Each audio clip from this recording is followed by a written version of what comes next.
When I first got dress shirts, I always dry cleaned them. I thought they were nice and dressy, my first real professional attire, and probably the same goes for some of you guys. So naturally, I assumed they needed to be cared for more gently, like with dry cleaning. Little did I know I could save tons of money and get dozens, if not hundreds of wears out of each shirt if I just cared for them properly.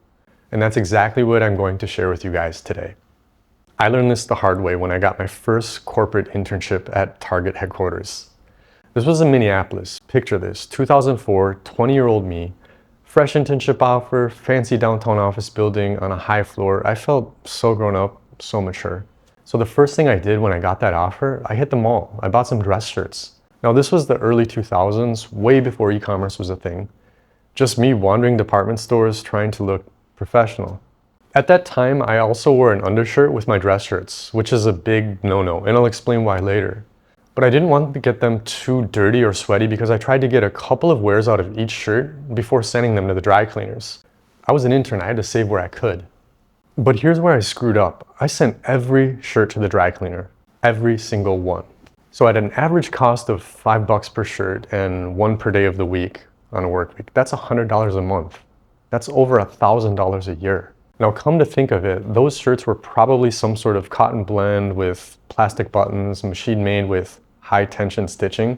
Those shirts had no need to be sent to the dry cleaners. I could have laundered them at home like I do now with all of my handmade shirts with beautiful and delicate mother of pearl buttons.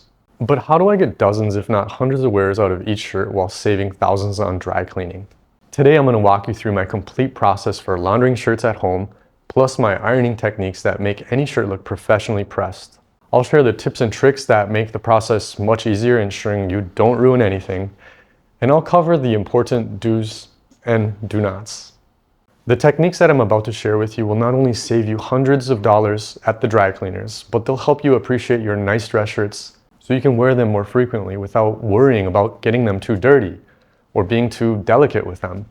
But first, let's address something that might surprise you. Stop wearing an undershirt with your dress shirt. If you leave the top button unbuttoned and an undershirt shows, it interrupts an otherwise elegant silhouette that frames your face. They are distracting and they don't look nice. Now I hear a lot of you guys out there wearing an undershirt because you get hot easily and you sweat a lot. Well, how on earth do you think wearing another layer is going to help you? Instead, you should make your shirts slightly roomier to promote a little bit more airflow. Here's the main reason you don't need to dry clean most dress shirts. Dry cleaners are going to wash them in the exact same way you would at home. But the difference is that they're going to wash them with a bunch of other people's shirts together. Many cleaners don't even consider your quality shirts and those mother of pearl buttons. I've had clients bring me shirts with buttons that look like they've been put through a wood chipper, essentially because they weren't protected during the dry cleaning process. Here's how to do it the right way at home. Before throwing your shirts in the wash, make sure you unroll the sleeves completely and then button the shirt up and turn it inside out, or you can put the shirt in a mesh laundry bag. This will protect those mother of pearl buttons from chipping while they're tumbling around in the washing cycle.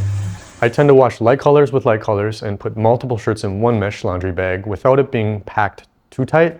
You can use multiple mesh laundry bags in one wash cycle as well. I use a normal wash cycle with cool or room temperature water. I never use hot water. Hot water is going to affect the cotton or linen fibers and can cause shrinking. Never use fabric softener with linen shirts either. It leaves a residue that reduces the fabric's natural absorbency and breathability, and it softens the fibers a little too much and they're going to wear out quicker. However, feel free to use fabric softener with cotton. I never use bleach on my white shirts either, since I find regular laundry detergent does the job perfectly. I also almost never use the fully recommended amount of detergent and still find my clothes get clean and smell fresh. I've noticed that in the US, the cap or scoop is huge compared to what it is in other parts of the world. Let that cycle run and come back to watching my YouTube video while you wait, but stick around to remove the laundry as soon as it's done washing.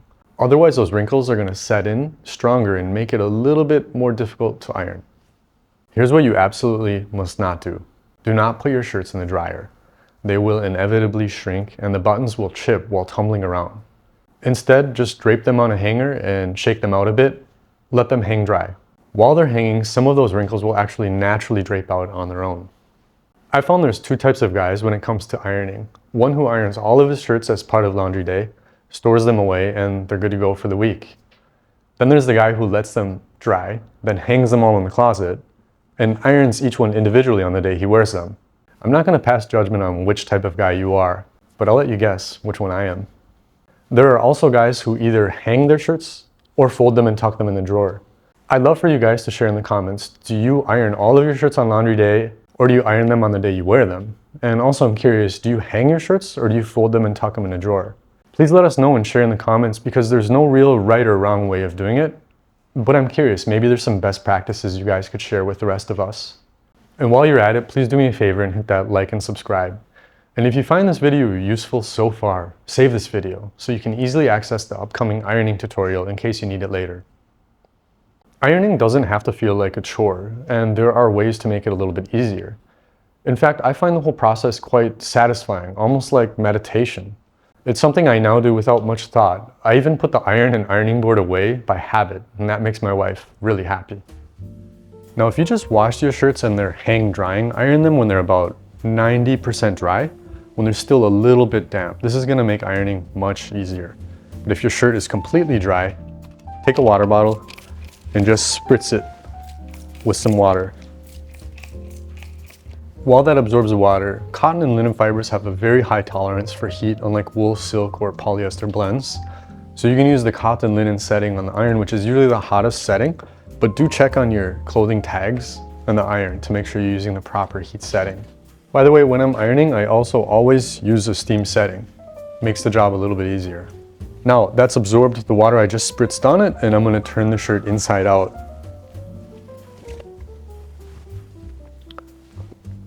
Front quarter over the ironing board, and I'll begin to press the front quarters first. Now when I'm ironing, notice I do this kind of hover, press motion. What you don't want to do is you don't want to just push it and slide it, or push it and slide it in any one direction, because what that's going to do is it's going to stretch or push or shape the shirt in that direction. We don't want to do any of that. We just want to get the wrinkles out. Now after the front quarter, I simply just slide it over and do the seams.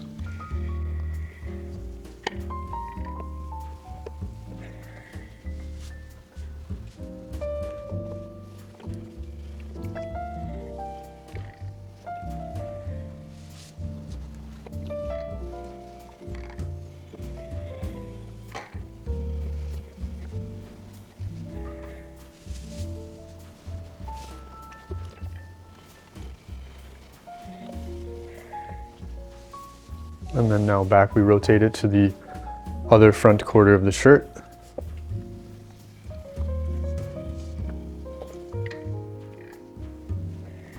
There's really something satisfying about ironing. Taking a shirt that's wrinkly and pressing it flat and clean.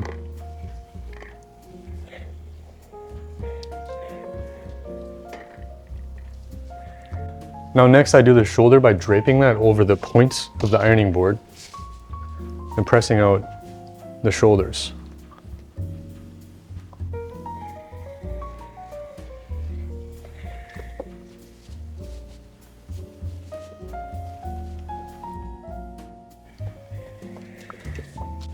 I find it's useful to move around the ironing board a little bit as well.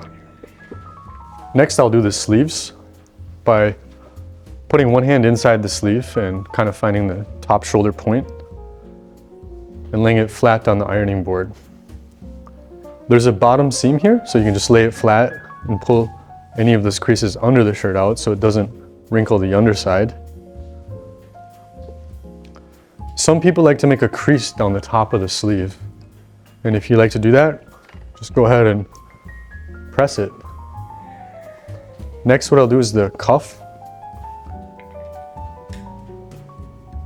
Some people don't like to make this crease, so I'll show you what you can do instead. Is just roll it over a little bit. And then what we'll do is we'll iron the top of the sleeve. If you get stubborn creases, what you can do is you can spray it with a little bit of water. Then you let that absorb. And then what we'll do is we'll iron that down again.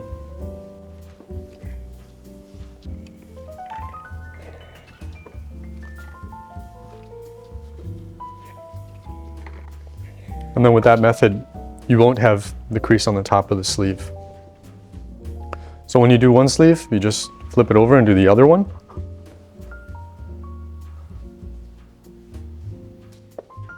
So I'm laying it flat.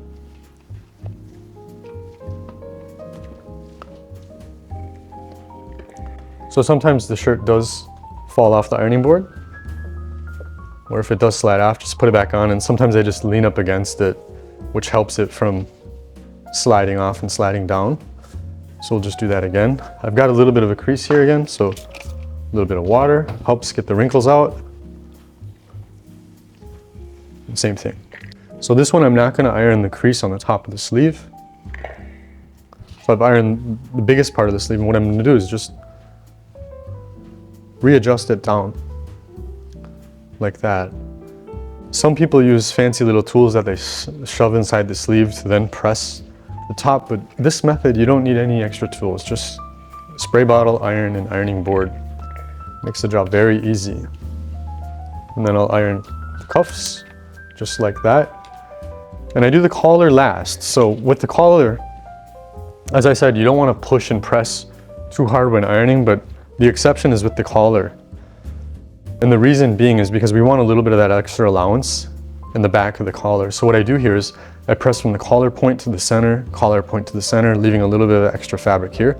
And that's because when the collar folds over, it needs a little bit of extra allowance. So this I'm also doing on the back side of the collar.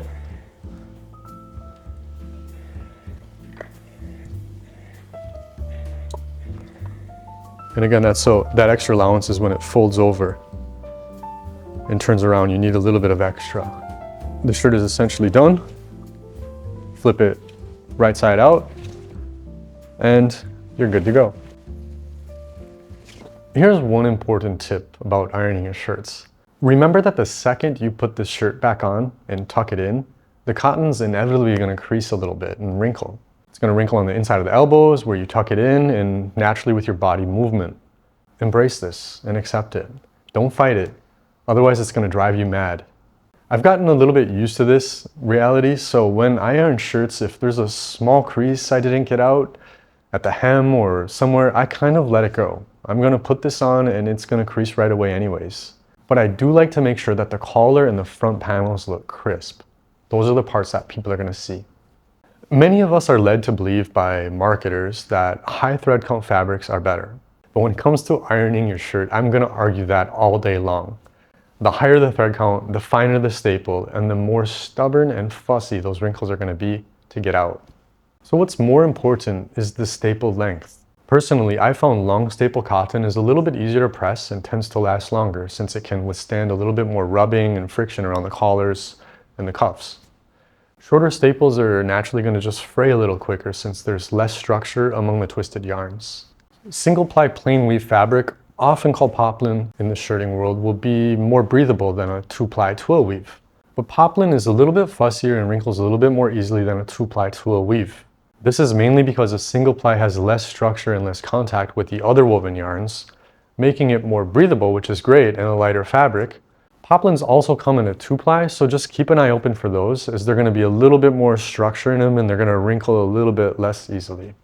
I'm kind of on a roll here and I feel like I could go on all day with this subject, discussing why I love the balance in hand stitching on our buttonholes or the buttons or the sleeves, or what collars are suitable for formal wear with ties versus business casual wear, and which styles work best for your facial structure. I also didn't even get into linen shirts and why I love linen, regardless of the wrinkles. But here's a quick summary. I showed you guys how to cut your dry cleaning expenses by over $1,000 a year while making your shirts last twice as long. You now know the washing technique, the ironing system, and the fabric knowledge that a lot of guys never even learn.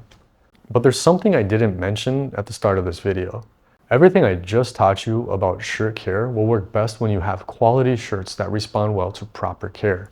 The better the shirt, the more these techniques will pay off in terms of longevity and appearance. If you guys are looking to upgrade your shirt collection, feel free to check out my clothing shop, Principal M, where you can explore our premium shirts and custom shirt options. I'll leave a link down in the description in case you're interested. These are designed with the kind of quality that really benefit from the care techniques that I just showed you guys. Thank you so much for watching. If you like this video, again, hit that like and subscribe, and we'll have more content to come.